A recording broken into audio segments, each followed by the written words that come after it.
Eu agora queria convidar você, meu querido, minha querida, a abrir a palavra de Deus, a Santa Bíblia, no livro de Atos dos Apóstolos, capítulo 12. Veja se perto de você tem alguém sem a Bíblia, chegue pertinho dele, pertinho dela, estenda o seu exemplar da Escritura e abençoe o seu vizinho. Atos capítulo 12, do verso 1 ao verso 17. Diz assim a palavra do Senhor: Por aquele mesmo tempo, o rei Herodes estendeu as mãos sobre alguns da igreja para os maltratar e matou à espada Tiago, irmão de João. Vendo que isso agradava aos judeus, continuou mandando prender também a Pedro, e eram então os dias dos pães ázimos. E havendo-o prendido, lançou-o na prisão, entregando-o a 4 grupos de 4 soldados cada um, para o guardarem, tencionando apresentá-lo ao povo depois da Páscoa. Pedro, pois, estava guardado na prisão, mas a igreja orava com insistência a Deus por ele. Ora, quando Herodes estava para apresentá-lo, nessa mesma noite, estava Pedro dormindo entre 2 soldados, acorrentado com 2 cadeias, e as sentinelas diante da porta guardavam a prisão. E eis que sobreveio um anjo do Senhor, e uma luz resplandeceu na prisão. E ele, tocando no lado de Pedro, o despertou, dizendo: Levanta-te depressa. E caíram-lhe das mãos as cadeias. Disse-lhe ainda o anjo: Cinge-te e calça as tuas sandálias. Ele o fez. Disse-lhe mais: Cobre-te com a tua capa e segue-me. Pedro, saindo, o seguia, mesmo sem compreender que era real o que se fazia por intermédio do anjo, julgando antes que era uma visão. Depois de terem passado a primeira e a segunda sentinela, chegaram à porta de ferro que dá para a cidade, a qual se lhes abriu por si mesma. E tendo saído, passaram uma rua, e logo o anjo se apartou dele. Pedro, então, tornando a si, disse: Agora sei verdadeiramente que o Senhor enviou o seu anjo e me livrou da mão de Herodes e de toda a expectativa do povo dos judeus. Depois de assim refletir, foi à casa de Maria, mãe de João, que tem por sobrenome Marcos, onde muitas pessoas estavam reunidas e oravam. Quando ele bateu ao portão do pátio, uma criada chamada Rode saiu a escutar, e, reconhecendo a voz de Pedro, de gozo não abriu o portão, mas correndo para dentro, anunciou que Pedro estava lá fora. Eles lhe disseram: Estás louca? Ela, porém, assegurava-lhe que era assim. Eles então diziam: É o seu anjo. Mas Pedro continuava a bater, e quando abriram, viram-no e pasmaram. Mas ele, acenando-lhes com a mão para que se calassem, contou-lhes como o Senhor o tirara da prisão, e disse: Anunciai isso a Tiago e aos irmãos. E saindo, partiu para outro lugar. Deus abençoe a sua santa palavra, lida aos nossos corações. O irmão pode se assentar, a irmã pode se assentar. Queremos falar esta noite, meus irmãos e minhas irmãs, sobre a igreja que ora. Pense um pouco sobre isso. A igreja que ora. John Wesley, que foi um grande pregador e avivalista inglês no século XVIII, disse: Deus nada faz senão em resposta à oração. Pense um pouco nessas palavras, nos desdobramentos dela. Deus nada faz senão em resposta à oração. Deus é soberano. Ele pode agir como e quando quer, mas na sua soberania escolheu agir em parceria conosco e realizar os seus milagres em resposta à oração dos irmãos. Amados, todo milagre é o cumprimento de uma promessa e a resposta de uma oração. Há duas coisas que Deus gosta muito, que é cumprir promessas e atender orações. Por isso, quando o Senhor quer realizar um milagre, normalmente o que Ele faz é despertar a igreja para orar, para clamar, para interceder. E nós podemos ver na igreja de Jerusalém, aquela igreja primitiva, não tinha 125 anos como nós, era uma igreja que engatinhava na fé, mas fazia isso com muita sinceridade. Nós podemos ver naquela igreja quais são as marcas de uma igreja que ora, de um povo de oração, e Deus age e opera maravilhas. Que estejam essas marcas presentes em nós e em nosso meio, para que também contemplemos as maravilhas do Senhor. Amém? Quais são, irmãos, as marcas da igreja que ora? Primeira coisa que nós vemos nesse texto é que a igreja que ora acredita no poder de Deus. Porque a igreja estava orando. Orando para quê? Para que Pedro fosse solto.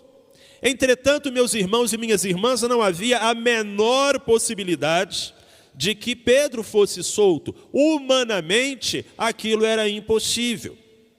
A Bíblia diz que o rei Herodes, para agradar os judeus, havia executado Tiago e agora havia aprisionado Pedro. Há 4 reis chamados Herodes no Novo Testamento. E por isso, às vezes, a gente se confunde. Houve o rei Herodes o Grande, que mandou matar as criancinhas quando Jesus nasceu. O rei Herodes Antipas, que foi aquele que mandou cortar a cabeça de João Batista.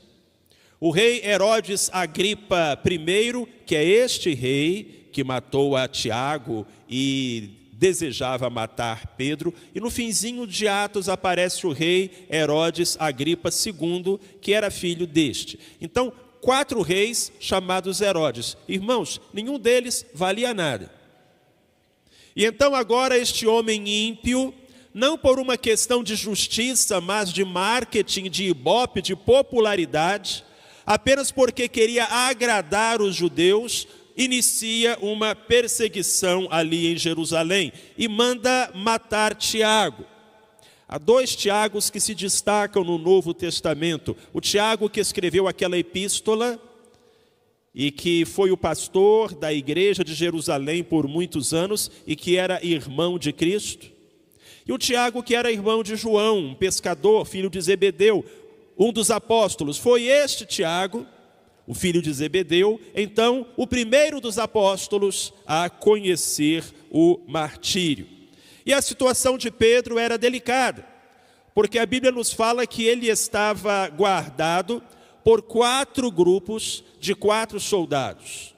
Pedro dormia no cárcere interior da fortaleza, na cela mais interna de todo aquele complexo. Ele dormia acorrentado a 2 soldados e outros 2 soldados vigiavam a porta. Ainda que Pedro conseguisse se livrar daqueles 2 com os quais estava acorrentado e passar pelos 2 depois da porta trancada, havia toda uma penitenciária que ele precisaria atravessar se quisesse chegar à liberdade. Irmãos, 16 soldados para vigiar um homem. Então não era como essa fuga de presos que às vezes a gente ouve que aconteceu aqui no Brasil. Não, era mais uma coisa para Tom Cruise do Missão Impossível. Algo extraordinário, que simplesmente não podia ser feito. Ainda assim a Bíblia diz que a igreja orava, aquela igreja acreditava no poder de Deus. De fato, o texto sagrado nos diz no versículo 5, que a igreja orava com insistência a Deus por ele. Essa palavra com insistência, ou insistentemente, incessantemente, intensamente, dependendo da tradução da sua Bíblia. Lá no Novo Testamento, em grego, que é a língua na qual o Novo Testamento foi escrito, é a palavra grega estenos, de onde vem a nossa palavra extenuado, cansado. Estenos significa insistentemente, intensamente. Só há uma outra ocasião em todo o Novo Testamento em que essa palavra aparece. É em Lucas capítulo 22, verso 44. Quando Lucas, o mesmo autor de Atos, nos diz que Jesus, no Monte das Oliveiras, em agonia, orava intensamente e gotas de sangue lhe brotavam como suor no corpo e caíam ao chão. Jesus, ali no Monte das Oliveiras, orava desse jeito, estenos, intensamente. E essa mesma palavra que aparece agora quando a igreja ora a favor de Pedro, intensamente. Eu louvo a Deus, meus irmãos e minhas irmãs, isso é sinal de que aquela igreja havia aprendido a lição. Aqueles crentes estavam imitando Jesus e oravam como o Salvador havia orado. Para eles a oração não era um passatempo, a oração era uma batalha, a oração era um trabalho. Martinho Lutero vai dizer que a oração é o suor da alma. E uma igreja que ora por quê? Ora porque acredita no poder de Deus, que Deus realiza o impossível. O câncer que não pode ser curado, o viciado que não pode ser liberto, o problema que não pode ser resolvido, o casamento que não pode ser salvo. Por estes a igreja ora, porque a igreja sabe que para Deus todas as coisas são possíveis. Devemos então acreditar no poder de Deus. Mas era só nisso que aquela igreja acreditava? Não. E aí nós nos deparamos com a segunda marca de uma igreja que ora. Uma igreja que ora acredita no amor de Deus. Nós cremos que Deus é poderoso, mas precisamos crer também que Deus é amoroso. Vejam, meus irmãos, minhas irmãs, se não é verdade. A igreja orava por Pedro e orava incessantemente. Era mais de meia-noite e a igreja estava orando. Lá na nossa igreja em Mata da Praia, essa noite teremos vigília de oração. Daqui a pouquinho os irmãos começam, vai das 10 da noite às 6 da manhã. E aqueles crentes faziam uma vigília de oração. Eles oravam pedindo a Deus o quê? A libertação de Pedro. Entretanto, poucas semanas antes, Herodes havia apreendido Tiago, amigo de Pedro, companheiro de Pedro desde os tempos de pescaria, discípulo de Jesus, líder da igreja. Herodes prendeu Tiago. Os irmãos acham que a igreja orou pela libertação de Tiago? Sim ou não? Orou. Quando a igreja soube que Tiago havia sido preso, eu tenho certeza absoluta, os irmãos oraram. Os irmãos clamaram, e ainda assim, Tiago foi morto. Agora, aquela igreja traumatizada, entristecida, enlutada, ferida, vê outro de seus líderes amados sendo aprisionado do mesmo jeito. E o que aquela igreja faz? Ora ao Senhor. Irmãos, isso é bonito demais. Porque aqueles irmãos poderiam ter falado, olha, nós pedimos a Deus que libertasse Tiago, mas Tiago não foi liberto. Então por que vamos orar agora para que Deus liberte a Pedro? Não, aqueles irmãos não pensaram assim, porque aqueles irmãos entendiam que Deus é poderoso para realizar todas as coisas, mas também é amoroso para realizar o melhor. E o melhor de Deus nem sempre é aquilo que nos parece melhor. É onde entra a fé. Fé não é apenas acreditar que Deus pode nos dar o impossível. Fé é também acreditar que aquilo que Deus nos der será o melhor para nós. Tiago não foi morto porque Deus não o amasse. Tiago não foi morto porque a igreja orou pouco. Tiago foi morto porque Deus tinha outros planos para ele. Jesus Cristo já havia dito a ele: você vai beber o cálice que eu bebo. Você vai ser batizado no batismo com que eu sou batizado. E irmãos e irmãs, o que nós temos que entender é isso, que cada ser humano tem uma história particular com Deus. A sua história com Deus é só de vocês dois. Deus ama tanto você, que Ele constrói uma caminhada exclusiva com você, de intimidade com você. E as coisas vão acontecer segundo a vontade de Deus. E aquilo que parece o melhor aos olhos humanos, nem sempre o é. Precisamos confiar em Deus. Lembram-se de Jó? O Senhor deu, o Senhor tomou, bendito seja o nome do Senhor. Nós nem sempre o entendemos, mas nele nós confiamos. E uma igreja que ora é uma igreja que acredita que Deus ama e que aquilo que Deus faz é o melhor. A igreja de Jerusalém não ficou revoltada. Os irmãos de Jerusalém não abandonaram a igreja. As pessoas não murmuraram contra o Senhor, elas continuaram orando. E irmãos, Deus tem um propósito para cada pessoa. Deus quis libertar Pedro, mas não quis libertar Tiago, porque Deus amava mais Pedro do que Tiago? Não, porque Deus tinha planos diferentes. Aliás, eu fico imaginando a conversa de Pedro chegando no céu com Tiago. Fico imaginando. Passaram-se muitos anos. E Pedro chega no céu. Quando Pedro chega no céu, lá está Tiago. Os dois se abraçam. Pedrão, cara, finalmente você chegou. Estou te esperando aqui em cima há um tempão. Que saudade, Pedro. E aí, como é que você está? E Pedro dizendo para Tiago: pô, Tiago, lá embaixo, cara, foi osso. Foi difícil, irmão. Olha, muita tribulação, muita luta, muita perseguição. Tiago, você acredita que no final, eu já velhinho, ainda me crucificaram de cabeça para baixo? E o Tiago respondendo: poxa, Pedro, que tenso, hein? Olha, eu, nos últimos anos, desde que cheguei aqui, é só bênção. É só alegria. É ouvir os anjos cantando, é contemplar a face do Salvador, é não ter tristeza, nem pranto, nem dor. Aí você começa a pensar: quem será que Deus amava mais? O Pedro ou o Tiago?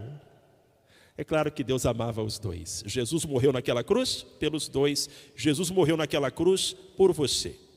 Então entenda isso. Nós pedimos a Deus, nós clamamos a Deus com fé, e nós contemplamos milagres. Mas às vezes também nós ouvimos um não, porque Deus tem outro plano.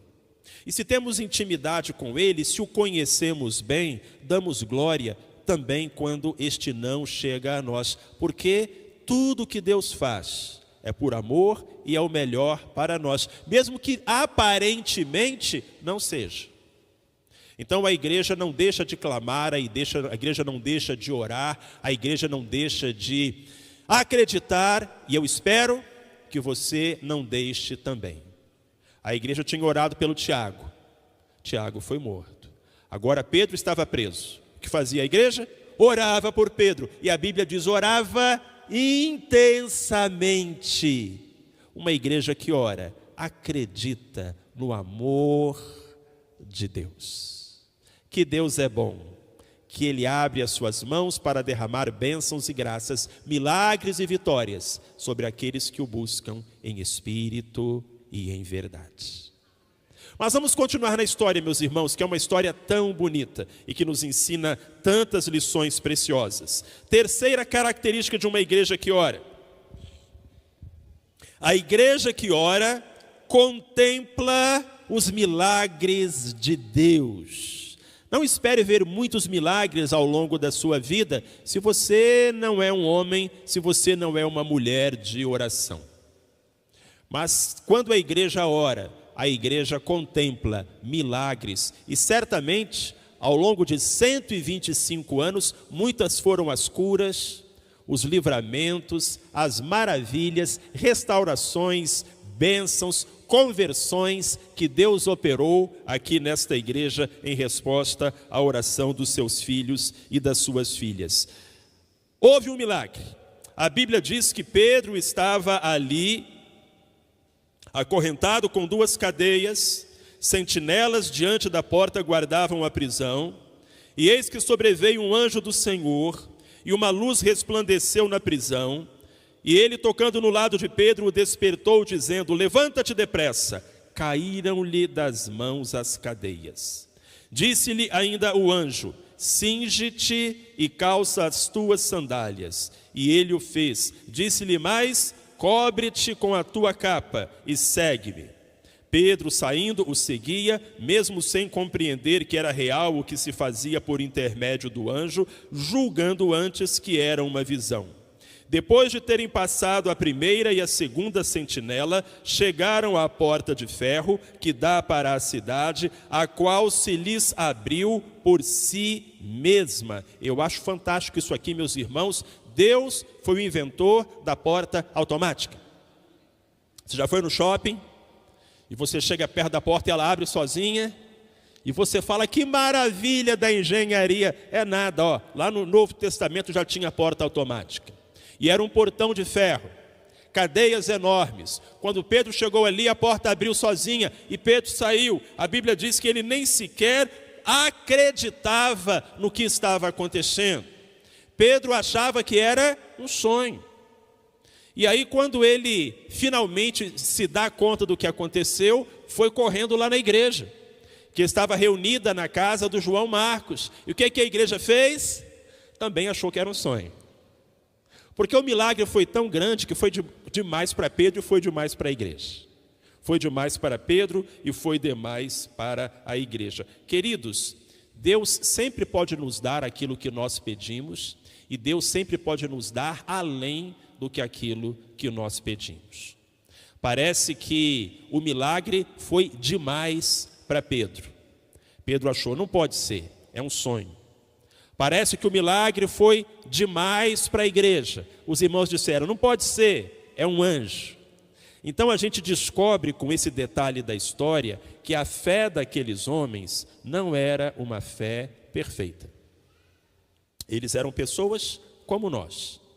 Aquela igreja orava. Pedro era um homem de oração. Eles tinham fé, mas a fé deles não era uma fé perfeita. Tanto que Pedro achou que fosse um sonho, a igreja achou que fosse um anjo. Há um hino muito bonito do cantor cristão que diz na sua letra: sua fé Jesus contemplará. Esse hino não diz que Jesus vai contemplar a nossa fé quando nós tivermos uma fé perfeita, absolutamente pura, isenta de dúvidas, a 100%. Não. A fé que você tem, Jesus vai contemplar. Há uma frase de Juan Zoller, ele diz assim: só existe uma maneira de ter mais fé, utilize a que tem. Gosto dessa frase, faz muito sentido para mim. Como é que a minha fé vai crescer? A minha fé é pequena. Pastor Marcelo, o senhor não faz ideia. A minha fé é tão pequena, eu sofro com dúvidas, com questionamentos, eu oscilo. Como eu queria que a minha fé fosse maior? Como eu posso ter uma fé maior? A única maneira, meu irmão, minha irmã, meu amigo, é usar a fé que você tem. Ah, mas ela é pequena, ela é imperfeita, ela oscila. Pastor Marcelo, é um fiapo de fé. Pois bem, pegue o seu fiapo de fé e coloque em Cristo. Porque não é o tamanho da sua fé que vai operar o milagre, é o tamanho daquele em quem você coloca a sua fé. E quando a nossa fé é colocada sobre Jesus, milagres acontecem. Aquele grande milagre não aconteceu porque a fé de Pedro fosse perfeita ou porque a fé daqueles crentes fosse perfeita, mas porque tanto Pedro quanto a igreja colocaram a fé na pessoa certa, Jesus de Nazaré, o Salvador, o Senhor. E essa fé, a gente percebe duas coisas que eu acho muito interessante. O que a igreja fazia? Orava. O que Pedro fazia? Dormia. Qual a razão? A mesma, porque eles tinham fé. A igreja orava porque tinha fé. E o Pedro dormia porque tinha fé também. Irmão, fala a verdade. Se você estivesse preso numa cadeia, sabendo que no dia seguinte seria a sua execução, você dormiria aquela noite? Mas Pedro dormia. Tanto que quando o anjo apareceu, ele pensou que fosse um sonho. Isso é fé. Eu queria falar para você essa noite, em nome de Jesus, tem que ter fé para orar e tem que ter fé para descansar. Tem que ter fé para clamar e tem que ter fé para dormir. Davi dizia: em paz me deitarei e dormirei, porque só tu, Senhor, me fazes repousar em segurança. Quero do fundo do meu coração que essa noite você tenha sono e você durma e acorde amanhã revigorado, porque você colocou aquele problema que tanto lhe afligia nas mãos do Senhor. Lembra disso. Tem que ter fé para pedir e tem que ter fé para confiar. Tem que ter fé para orar e tem que ter fé para dormir. Aprendemos isso com Pedro e com a igreja. Então, uma igreja que ora acaba contemplando os milagres de Deus. E uma última marca da igreja que ora, um quarto e último sinal: a igreja que ora glorifica o nome de Deus. Este pode nos parecer apenas um detalhe, mas é um detalhe muito importante. A Bíblia diz que Pedro, versículo 17, acenando-lhes com a mão para que se calassem, contou-lhes como o Senhor o tirara da prisão e disse: anunciai isto a Tiago e aos irmãos. Pedro contou como o Senhor o tirara da prisão. Pedro fez questão de dar toda a honra e toda a glória ao Senhor. Pedro não assumiu uma postura de astro espiritual e disse: vejam o que eu fiz. A igreja não assumiu uma postura de orgulho espiritual e disse: vejam o que nós fizemos. Tanto Pedro quanto a igreja, com humildade e com fé, deram glórias e contaram o que Deus tinha feito. Então, uma igreja que ora é uma igreja que paga o preço, é uma igreja que chora, é uma igreja que se extenua, é uma igreja que acredita, é uma igreja que confia, é uma igreja que luta. E quando ela finalmente alcança o seu objetivo, o que ela faz? Dá a Deus toda a honra e toda a glória, porque quem tem que ser exaltado é Ele e não nós. Parece que nos dias de hoje há algumas pessoas que se orgulham da sua fé, quando na verdade, meus irmãos e minhas irmãs, toda a honra e toda a glória devem ser dados ao Senhor, porque Deus resiste aos soberbos, mas dá graça aos humildes. Há uma fábula sobre uma pulga que morava na orelha de um elefante. Então, onde o elefante ia, a pulga ia. Ela morava na orelha do elefante. Um dia, aquele elefante passou por uma ponte de madeira. Enquanto o elefante passava, a ponte estalou, gemeu, balançou, mas o elefante passou. Quando o elefante chegou lá do outro lado, A pulga chegou pertinho da orelha dele e falou assim: puxa, cara, você viu como a ponte balançou quando nós passamos? Algumas pessoas que são como essa pulga. Elas acham que fizeram alguma coisa, que merecem alguma coisa. Há alguns seres humanos que são tão obliterados que chegam a dizer: eu me fiz sozinho. Você já ouviu alguém falar isso? Eu me fiz sozinho. Cara, quem lavou suas fraldas? Quem limpou o seu bumbum?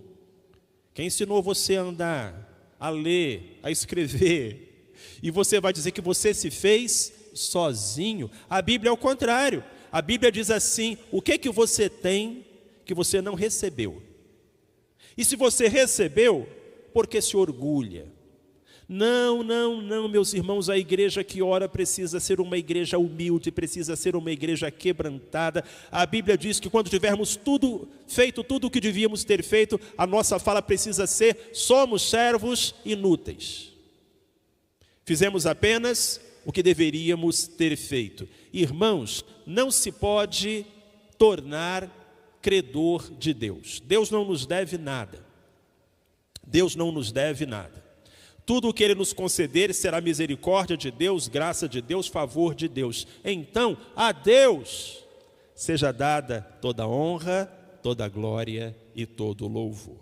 Esta bela história nos encoraja a buscar a face do Senhor. No Salmo 50, versículo 15, está escrito: invoca-me no dia da angústia, eu te livrarei e tu me glorificarás. Você pode repetir comigo? Invoca-me no dia da angústia, eu te livrarei e tu me glorificarás. Você acredita nisso? Aquela igreja acreditava. Aqueles irmãos acreditavam. Embora fossem poucos em número, não tivessem qualquer força política, tudo estava contra eles. Mas eles criam no que está registrado como promessa de Deus no Salmo 50, versículo 15: invoca-me no dia da angústia, eu te livrarei e tu me glorificarás. Jesus livrou Pedro e Pedro glorificou Jesus. Eu espero que quando a sua vitória chegar, quando o seu milagre acontecer, você se lembre de dar a Deus toda a honra, toda a glória, todo o mérito e todo o louvor. E assim, meus irmãos e minhas irmãs, vamos seguir os próximos 10, 15, 125 anos, se essa for a vontade do Senhor, mas vamos ser uma igreja que ora. Que a primeira igreja batista bíblica de Vitória da Conquista seja uma igreja que avança de joelhos e que marcha na oração, acreditando no poder de Deus e no amor de Deus, contemplando os milagres de Deus e em tudo dando glórias a Deus, em nome de Jesus, para a glória de Deus Pai. Amém. Eu queria convidar você para fazermos uma oração. Você pode se colocar em pé neste momento? E somos uma igreja que ora. Somos uma igreja que ora. E a Bíblia diz: invoca-me no dia da angústia, eu te livrarei e tu me glorificarás. Aquele era um dia de angústia para Pedro. Aquele era um dia de angústia para a igreja. E talvez hoje seja um dia de angústia para você. Queira Deus que não. Mas é possível que você esteja aqui hoje, a igreja está em festa, mas o seu coração está aflito. E você tem passado por dificuldades, a sua alma está sedenta, o seu coração está árido. Você tem lutado contra pecados que você não consegue vencer, você tem lutado contra inimigos que você não consegue derrotar, e o seu coração está sangrando. Então eu queria dizer para você, meu querido, minha querida, invoque o Senhor, Ele vai livrar você, e você haverá de dar a Ele toda a honra e toda a glória. E agora, como igreja, nós vamos orar. Abaixe a sua cabeça, feche os seus olhos e entregue para Deus o seu problema. Confie a Deus a sua luta. Derrame diante do Senhor o seu coração. Rasgue a sua alma, seja sincero, não esconda nada, fale para Ele. Porque Ele é o Deus de Pedro. Ele é o Deus daquela igreja que, pequenina, pedia o impossível. E se Ele operou em favor daquelas almas, pode operar em favor de você.